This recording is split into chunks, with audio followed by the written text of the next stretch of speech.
हाँ, महाराज जी के चरणों में कोटि कोटि प्रणाम। जय हो। कैसे हैं बहुत प्रभु? दिन समय इस साथ में था, उसी तरह जैसे कि बिहारी ने लिखा है कि ही आसाठ कयो रहत अली गुलाब के मूल, हुई है फेरी बसंत ऋतु तो इंदा रनवे फूल। इसलिए मैं अवसर ढूंढ रहा था जो कब महाराज जी का सुहागवन हमारे राज्य में होगा। वाह। लेकिन जब मैंने यह सुना कि आप अमुक स्थान पर आ रहे हैं तो मैं भी बहुत सुदूर जगह से हाजीपुर के नजदीक से आ रहा हूँ। हाँ, और सुनने में आया कि किसी प्रकार की शंका अगर किसी आदमी के बीच में हो तो उसका समाधान श्रीमान के मुख से हो जाता है। इसलिए आज हम यह आपसे पूछना चाहते हैं कि जैसा आपने कहा है कि जीव हिंसा नहीं करना चाहिए, हाँ, कहा है ना, मुर्गा के बारे में कहा, अंडे के बारे में कहा, हर बात कहा है ना। लेकिन रामचंद्र स्वतः शिकार करते थे, जिसके संबंध में बालकांड में हमने पढ़ा। उनके जन्म राम जन्म के बाद में जे बंधु सखा संग लेहू बोलाई, अब वन मृगया नित खेल ही जाई। तो वन में खेलने जाया करते थे। वन मृगया नित खेल ही जाई, पावन मृग मां रही जिए जानी, नित प्रति निपही देखा वही आनी। तो क्या इस संबंध में क्या युक्ति संगत बात है? इसी का शंका समाधान हमको करवाना है आपके मुखार बिंद पे। जे रामचंद्र है इतना पुरुषोत्तम थे, पुरुष में उत्तम कहा गया था, पुरुषोत्तम है। तो यदि वो पुरुषोत्तम थे तो फिर शिकार करने कहा गया। अब पावन मृग का सवाल जब यहाँ उत्पन्न होगा तो कैसे समझगा जे पावन मृग है? मैं अगर पावन हूँ और आपके मारने से यदि मैं स्वर्ग में चला जाऊं, स्वर्ग में चला जाऊं तो क्या मुझको कष्ट नहीं होगा? अब उत्तर दे दें? अब उत्तर तो दे दें? राम ने ऐसा यदि किया तो क्यों ला करके अपने पिताजी को दिखाया करते थे? जे अब उत्तर दे दें? प्रश्न पूरा हो गया, उत्तर दे दें? इसका समाधान हमको कर दें? चलो वीडियो में बने रहें दोस्तों। दरअसल ये बूढ़े बाबा का सवाल है, यदि किसी जीव को मार कर खाना पाप है, जानवरों का हत्या करना भी पाप है, तो हमारे श्री राम भगवान जी जो थे वे जंगलों में जाकर तीर धनुष लेकर हमेशा जानवरों का शिकार क्यों करते थे? क्या जानवरों का शिकार करना पाप नहीं होता? क्या उनमें जीव नहीं होती? सिर्फ जीव को मारकर खाना ही पाप है?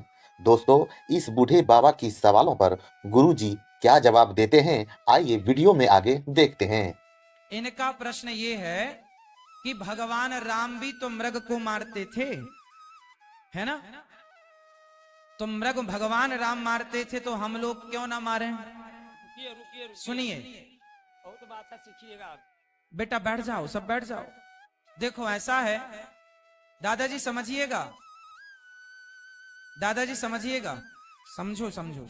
देखो आज जो डॉक्टर बनते हैं ना, आज जो लोग डॉक्टर बनते हैं तो वो डॉक्टर बनने के पहले चूहों पर एक्सपेरिमेंट करते हैं, हाँ या ना?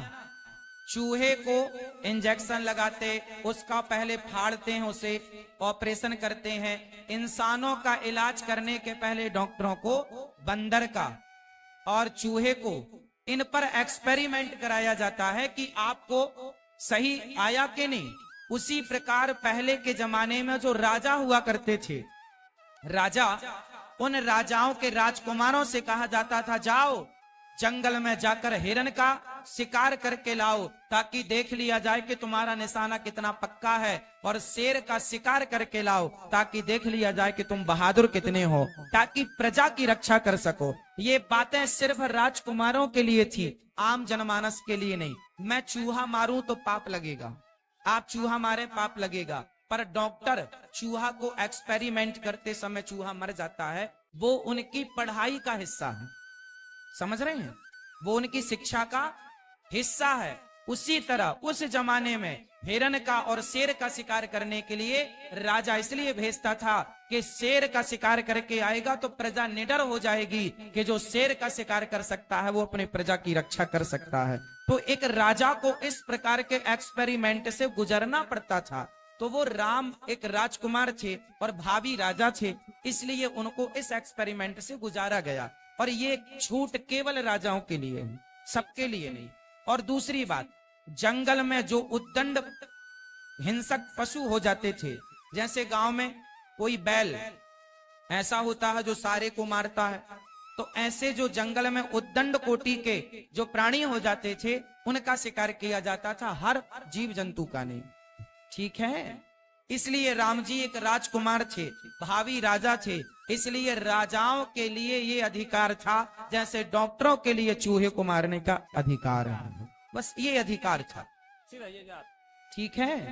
एक बात और है, हाँ, जैसे जनकपुर में धनुष भंग करने के टाइम में भगवान जब पहुंचे थे और सीता भी मौजूद थी, तो देखी विपुल विकल्प देही आ निमिष विहात कलपसम ते ही आ तिरसित बारी बिनु जो तनु त्यागा तो मुँह करई का सुधा तरागा।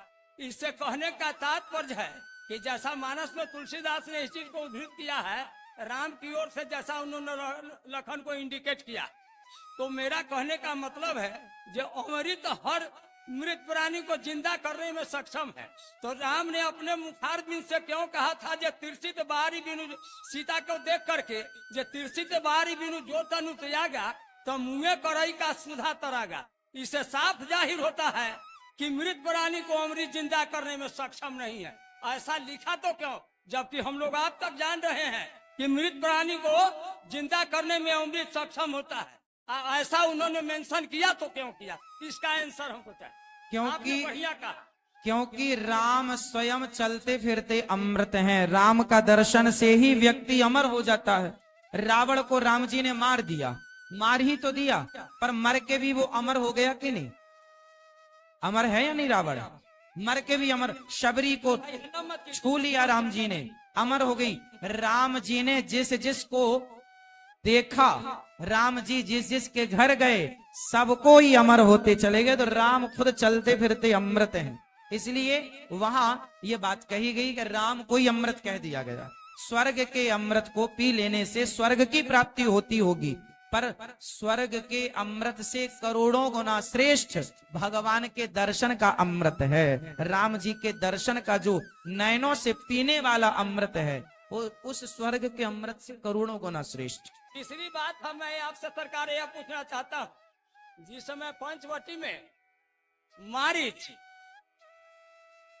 सोना का मृग बन करके आया हुआ था, हाँ, इसमें दो मत की बात नहीं है, लेकिन इतना बड़ा पुरुषोत्तम व्यक्ति होते हुए पत्नी के बाद से बाध्य होकर के उन्होंने सोने का मृग का शिकार क्यों किया? जैसे आपकी पत्नी हो, आपकी बहू हो, हमारी पत्नी, हमारी बेटी हो, अगर लाख रुपये का आभूषण पहन करके कहीं अगर बाहर निकलता हो, तो हमें यदि उसके आभूषण के प्रति लालच नहीं हो, तो मैं उसके प्रति क्यों जो है कि न से अपने को उसका पीछा मैं क्यों करूंगा? तो राम अपने पत्नी के वाणी से उद्यत होकर के जो ऐसा किया, वो सोने का मृग बन करके जा रहा था। सही है, चौथी दलील भी लोग करते हैं जो ऐसा होना था, गलत बात है। कहा गया है जो example is better than precept, उपदेश से उदाहरण कहीं अच्छा होता है कि नहीं होता है? तो यदि वो सोने का मृग हुआ तो क्या उनके लिए युक्ति संगत बात थी कि अपनी पत्नी के बात से बाध्य होकर के उस मृग का शिकार करना? इस पर अपना विचारधारा हमको प्रकट कीजिए। अच्छा ये बताइए, यहाँ देखिए, यहाँ ये बताइए कि जो सीता, सुनिए ध्यान से, इनके सवाल का उत्तर सुनो। जो सीता सोने के मृग पर मोहित हो गई, पहले तो ये बताइए क्या वो सीता स्वयं असली थी? नकली। हाँ, तो नकली सीता ही नकले सोने के मृग में मोहित हो गई, खुद नकली थी। जब लगी करहूं निशाचर नासा, तब लगी करहूं अग्निकुंड। हाँ, इसलिए उन्होंने नकली सीता बना के रखी है, इसलिए फिर भी सीता का स्वरूप बना करके न रखा था। हाँ, तो फिर सीता के कहने के बाद नकली सीता थी, हम मान लिया इस बात को। हाँ, लेकिन नकली सीता के कहने के अनुसार उनकी वाणी से बाध्य होकर के उन्होंने शिकार क्यों की?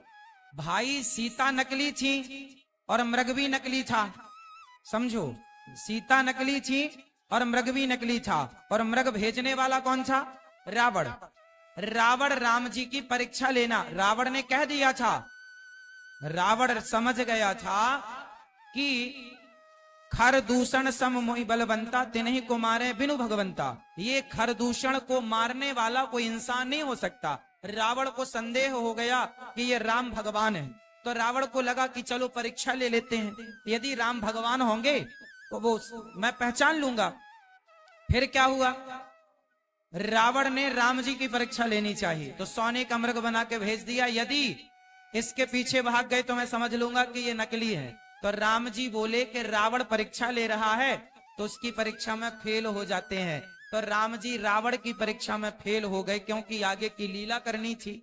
रावण परीक्षा लेने आया था, यदि राम जी कह देते ये सोने का मृग है, पोल पट्टी खोल देते मारीच की, तो आगे फिर रावण की योजना क्या होती, फिर सीता हरण कैसे होता, फिर लंका दहन कैसे होती। उस एक घटना से आगे की बहुत सारी लीलाएं करनी थी, इसलिए राम जी सब कुछ जानते थे, लेकिन सब जानकर भी वो रावण की उस परीक्षा में फेल होना ही ठीक समझा। इसलिए राम जी को लीला आगे की करनी थी, यदि नहीं होती वो लीला तो आगे की सारी लीला बाधित हो जाती। इसलिए राम जी फेल हो गए रावण की परीक्षा में। रावण परीक्षा लेने आया था राम जी की, देखें तो कि ये असली भगवान होंगे तो समझ लाएंगे कि सोने का मृग तो होते ही नहीं है, पर नकली है ये। रावण को चकमा दे दिया राम जी की लीला ने। चल भैया तेरे को तेरी तरह समझाते हैं। आप लोग चैनल को सब्सक्राइब कर लीजिएगा और शेयर जरूर कीजिएगा। मोबाइल पर यूट्यूब पर अनिरुद्धाचार्य जी सर्च कीजिए, ये प्रश्नोत्तरी आप सुन रहे होंगे, लाल बटन होगी, सब्सक्राइब कर लीजिएगा। सब्सक्राइब करने का अर्थ है कि आप इस परिवार से अब निरंतर जुड़ गए, ये सब्सक्राइब करने का अर्थ है, आप भी इस परिवार के अभिन्न अंग बन गए।